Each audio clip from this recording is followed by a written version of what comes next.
글자가 불이라고 그러니까 뭐 양떼 속떼를 이야기하나 이렇게 어감이 조금 좀 다르게 해석될 수가 있죠. 그런데 우리 한글 성경은요 참 재미있는 게 굉장히 많아요. 우리나라 말이 그렇대요. 소리를 통해서 전해지는 이 의미가 부여되기 때문에 조금씩 똑같은 문맥과 낱말이라도 다르게 해석될 가능성이 굉장히 많습니다. 왜 둘로 나눴을까요? 하나님의 백성들이 바벨론의 포로로 잡혀가게 된 그 순간부터 남유다가 멸망당했잖아요. 그때부터 시간이 지났어요. 100년이 지나고 40년이 지나니까 140년이 지났죠. 포로로 잡혀간 이후에 70년 또 70년이 지나버리면 어떡하겠다는 거예요. 70년이 지나고 해방의 감격을 누렸잖아요. 그런데 그 이후로도 또 배수의 이상의 시간이 흘러가면서도 아직도 정착하지 못하고 안정권에 들지 못한다면 어떡하겠다는 겁니까? 우리나라가 일제강점기에 있다가 해방이 됐죠. 1940 몇 년이죠? 45년이에요? 8년이에요? 1945년에 해방의 감격을 누렸는데 그리고 나서 지금 얼마나 됐죠? 한번 셈 좀 해봐요. 280년이면 비슷하잖아요. 너무 비슷해. 이 유다 백성들이 바벨론의 포로에서 해방이 됐어요. 스룹바벨을 통해서 1차 귀환이 진행되고 그리고는 하나님의 은혜 가운데 또 2차 과정을 지나고 3차 과정, 이 마지막에 느헤미야까지 하나님 앞에서 힘써 사역을 진행하면서 훅하니 그냥 70여 년이 지나가요. 그러니까 나라가 침탈을 당하고 고통당한 이후로 140년이 지나갔는데도 아직도 이 백성들이 정신을 못 차리고 있었어요. 얼마나 주위에서 방해를 하고 흔들고 있는지.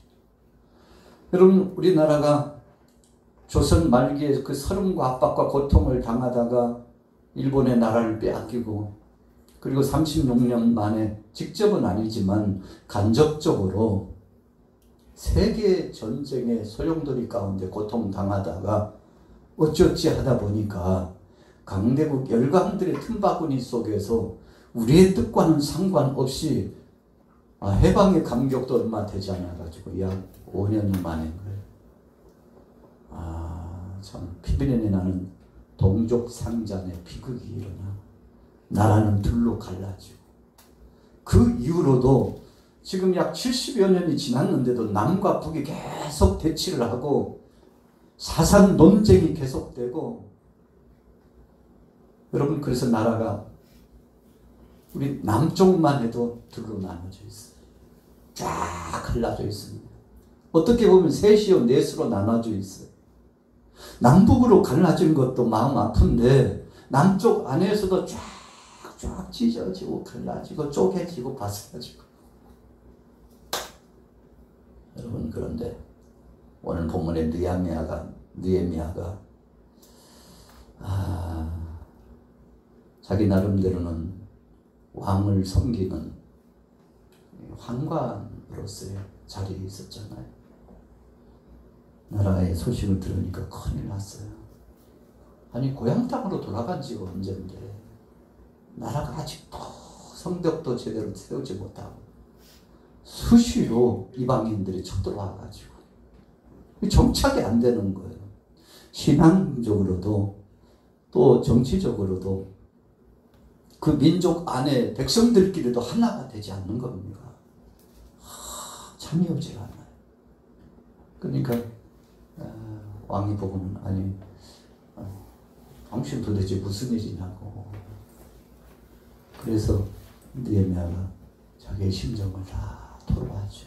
저는 여기서 등 따시고 배부르게 잘 있는데 고국의 소식을 들으면 나라가 사분오열돼 가지고 저렇게 외세 침략까지 있어가지고 하나 되지 못하고 이리 끌리고 저리 끌리고 국론이 분열돼 가지고 하나님이 자유와 해방을 주셨음에도 불구하고 그 은혜 알지 못하고 말씀도 떠나고 예배도 떠나고 기도도 떠나고 서로 싸움박질 하느라고 정신을 못 차리고 그래서 이방인들은 조롱하고 아유 유다 백성들은 뭐 하나님이 살아계시고 하나님께서 뭐 해방을 주시고 고향으로 돌아가게 했다는데 하나님이 살아계시면 저런 사람들이 저렇게 할 수 있냐고 막 조롱하면서 희롱하는데 그 소리가 친척을 통해서 느헤미야의 귀에 들려와요. 마음이 편치 않는 건데 그래서 왕에게 이실직고하고 모든 일을 다 자신의 심산한 이 마음 불편한 마음을 이야기했더니 뭐가 걱정이야? 그럼 말 많은 네가 가면 될 거 아니야. 우리 따라해 보겠습니다. 말 많은 내가 가면 될 거 아니야. 자, 좀 센 얘기로 제가 드린 거고요. 뭐가 걱정이야? 가고 싶으면 가면 되잖아. 아이고, 왕이요? 그렇게 하기 쉽지 않습니다. 그냥 보통 사람이 아니에요. 자기 수족과 같은 사람이에요. 자기 오른팔과 같은 사람이에요. 외국에서 들여온 어찌 보면 민족이 다른 이질감이 있는 사람이지만 남 같지가 않아요. 다 사랑해주고 총애를 받던 사람인데 내가 당신에게 휴가를 주고 기회를 줄 테니까 그리고 그냥 아니야. 필요한 거 있으면 이야기해서 다 물자를 지원하고 사람도 지원하고 그래서 정치적으로는 행정적으로는 다 지원해가지고 느헤미야가 가서 하고자 하는 일이 있으면 뭐든지 협조해 주라고. 여러분 이런 역사가 어디 있습니까? 우리 같이 따라해 보겠습니다. 하나님이 역사하시면 달라집니다. 달라졌어요. 그래서 급보를 가지고요. 비상금을 가지고서 페르시아의 왕이니까 그냥 황제급입니다. 우리 왕보다도 좀 권위가 있고 힘이 있고 국제적으로 파워가 있는 사람은 황제라고 칭하잖아요. 황제급이에요. 다 지원을 받고 갑니다. 하나님의 은혜죠. 때가 되니까 몇 년이요? 해방된 지 70년이 넘어 나라를 빼앗긴 지 140년이 됐어요. 그러니까 세대가 바뀌어도 한두 번 바뀐 게 아니잖아요. 그렇게 부르짖고 그렇게 선포하고 의미 부여를 하고 사역을 했던 주의 종들 다 하나님 앞에 부름받고 갔고 이제는 찌시래기 같은 끝자락에 끝선에 남아있는 이 범이 진짜 골치 아픈 거예요.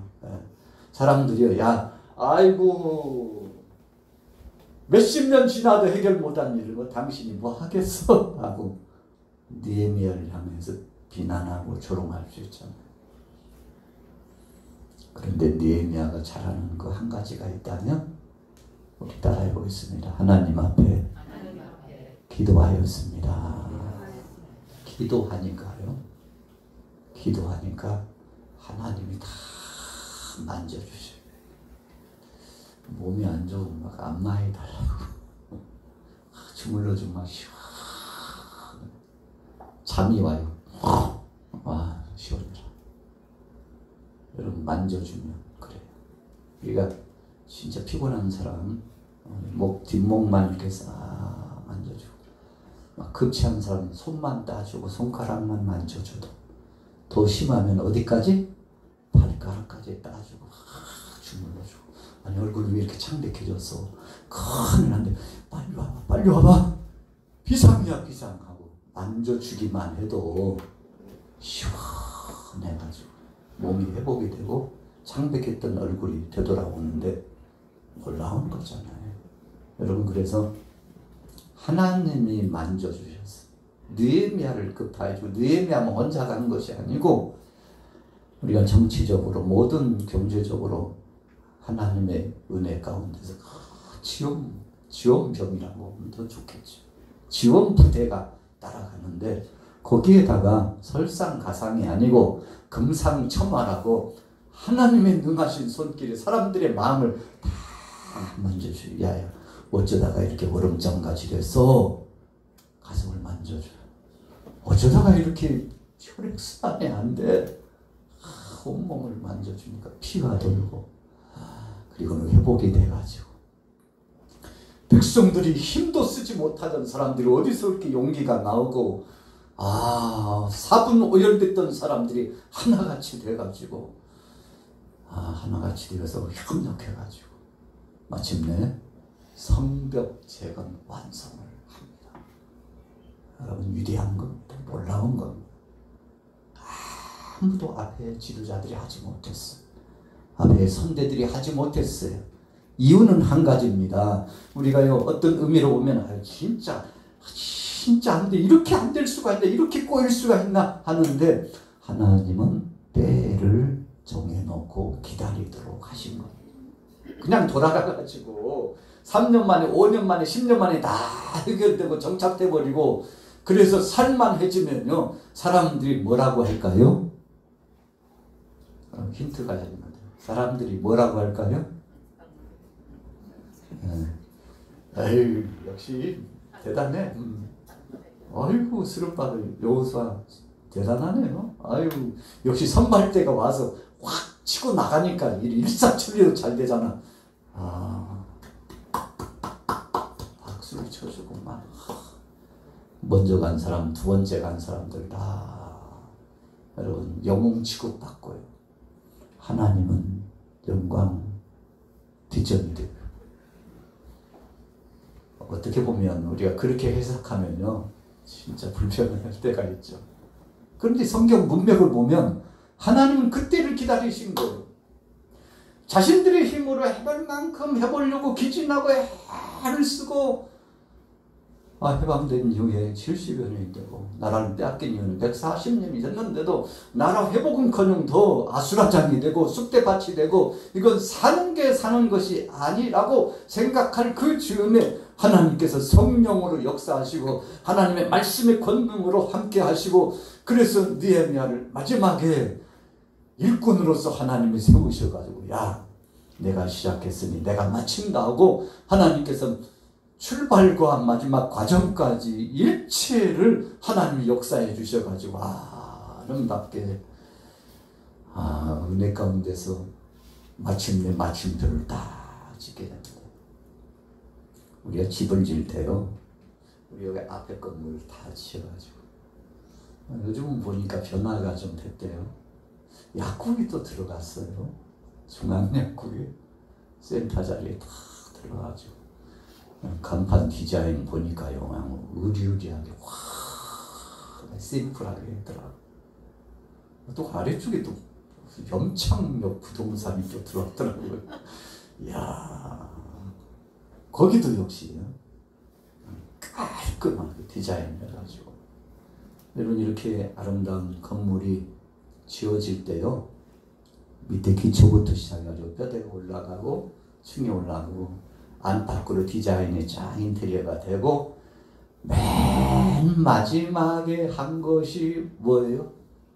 우리 건물과 저쪽 건물 사이에 담을, 담을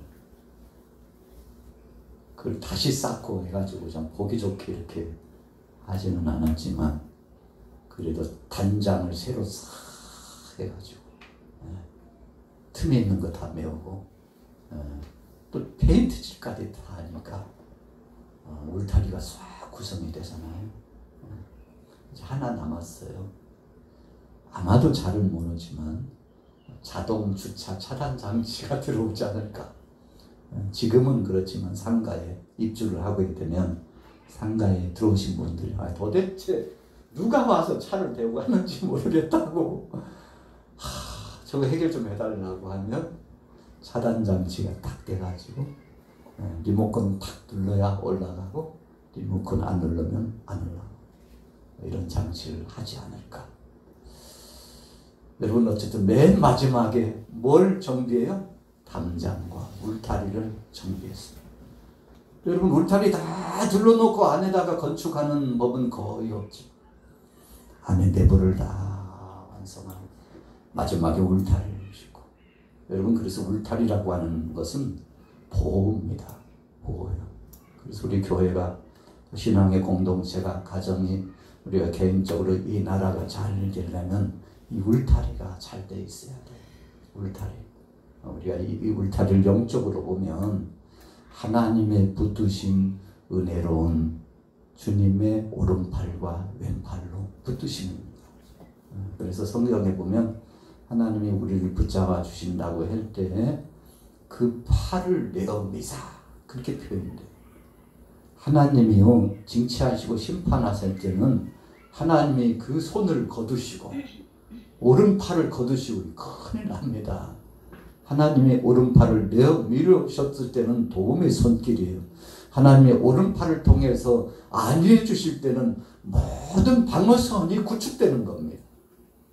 우리 양화교회도 지금까지 이제 50년을 바라보면서 지금까지 왔는데 지금까지 하나님이 두 팔 벌려 우리 교회 울타리를 꽉 품고 계셨던 것임을 믿습니다. 할렐루야. 왜요? 그러니까 지금까지 보존되고 있죠. 만약에 하나님이 팔을 거두셨으면요 진짜 끝났을 거예요. 어떤 교회는 개척한 다음에 10년 만에 문 닫는 교회가 있고 어떤 교회는 30년 만에 문 닫고 저 시골 교회들은요 120년 130년이 됐는데 문 닫으려고 하는 직전 간 시골 교회들이 지금 수두룩합니다. 저희 모교에도 전라북도 임시군 관촌리 연소재지에 있는데 100년이 넘어서 오랜 역사 가운데 교회가 든든히 서고 지금도 상당수의 많은 분들이 교회를 지키면서 주님 앞에 헌신하고 있는데 그럼에도 불구하고 얼마나 인구수가 많이 줄었는지 지금 대부분 어르신들이 거의 어르신들이 청소년 청년 주일학교 아이들이 거의 잘 보이지 않아요. 여러분 교회는 그럼에도 불구하고 하나님께서 책임져 주시는 것을 믿습니다. 할렐루야. 우리가 성경에도 보면 교회 역사가요 하나님께서 왕성하게 하실 때가 있지만 어떤 때는 교회 역사를 쇠잔하게 하실 때도 있었어요. 하나님이 변덕스러워서 그런 거 아닙니다. 우리 사람들이 마음이 변질되고 하나님의 뜻을 거스리고 불순종했기 때문에 그런 겁니다. 자, 오늘 본문으로 돌아가 보면 느헤미야가 가서 하나님의 그 급하신 파송함을 받고 성벽을 쌓고서 그거로 끝나지 않고 모든 영광과 찬양을 하나님 앞에 올리고 예배를 진행하게 되는데 하나님을 찬양하고 하나님 앞에 영광 돌릴 때 두 무리를 나눠가지고 오른편으로 돌고 왼편으로 돌고 이 성전 중심으로 두 무리가 돌아가지고 에워싸서 하나님 앞에 영광 돌리면서 찬양과 경배를 올렸는데 참 경이로운 상황입니다. 감격스러운 겁니다. 직전까지만 해도 모든 백성들이 분분하고 흩어져 가지고 쪼개지고 갈라지고 참 이런 날이었고 이런 나라가 없고 이런 동네가 없었는데 이제는 하나같이 되어 하나님 앞에 영광 중에 찬송하고 경배하며 예배하는 아름답고 복된 역사가 되었으니 여러분 얼마나 감사한 겁니까? 오늘 여러분들의 가정에도 혹시라도 이 울타리가 부족하다면 은혜의 울타리가 성령 안에서 믿음의 사람들을 통해서 말씀 안에서 다시금 조성되고 회복되기를 예수님의 이름으로 축원합니다. 그래서 오늘 본문의 주제는 감사 찬송하는 두모리. 오늘 맥주감사절이잖아요. 그래서 일부 예배 때는 출애굽기서의 말씀, 이거 때는 무슨 말씀을 전할까 하다가 예레미야가 예배하는 믿음의 사람들 모아가지고 오른쪽으로 왼쪽으로 쫙 빙둘러서 결국은 하나 되게 해서 하나님 앞에 예배하게 했는데 이 말씀이 마음속 깊이 사무쳐 와서 그렇구나. 예배도 기도도 똑같은 예배, 똑같은 기도가 아니고 똑같은 찬양이 아니고 그 속에 1부에도 그랬지만 2부에도 뭐가 들어가요? 감사. 여러분 이겁니다. 느헤미야가 백성들과 더불어서 하나님 앞에 하나님 감사합니다. 감사합니다. 하나님이 도와주시지 않았더라면 아직도 아무것도 할 수 없었는데 하나님이 도우시고 하나님이 역사해 주시니까 순식간에 성벽 공사를 완성하고 그리고는 문짝도 달고 안정권에 예루살렘이 새롭게 하나님의 백성들이 믿음으로 결집되고 성령의 매는띠로 하나 되게 하시니 감사합니다 하고 주님 앞에 영광 돌립니다. 몇 구절만 읽고 마칠게요. 27절 읽습니다.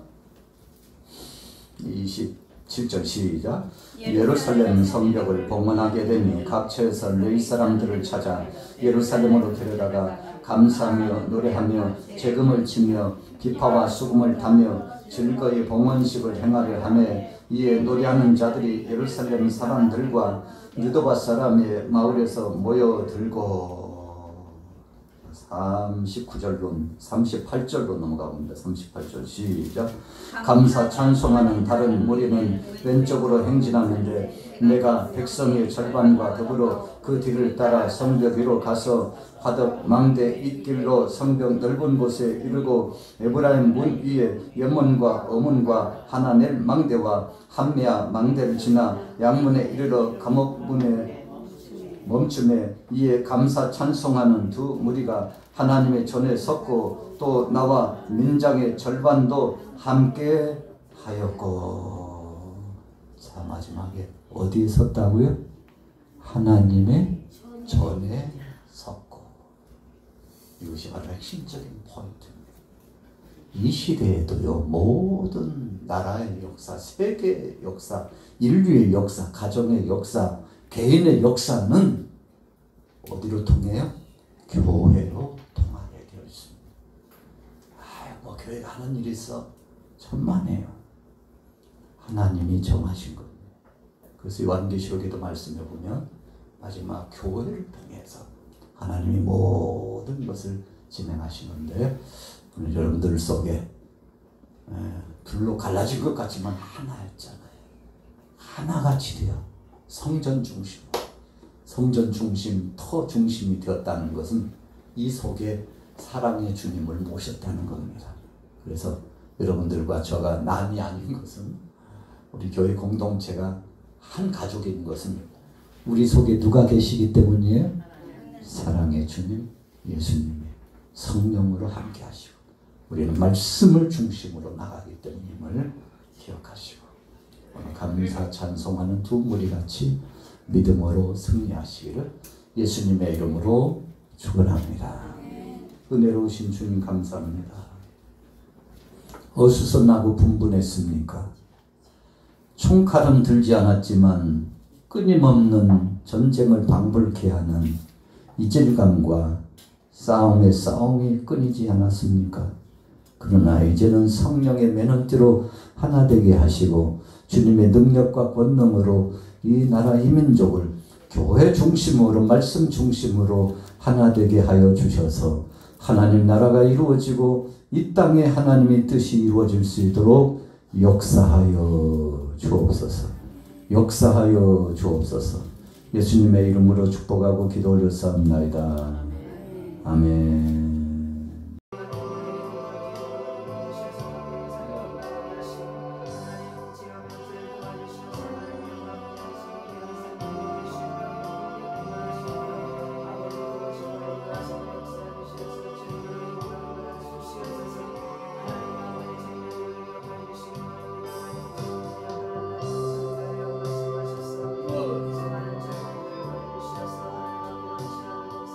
아버지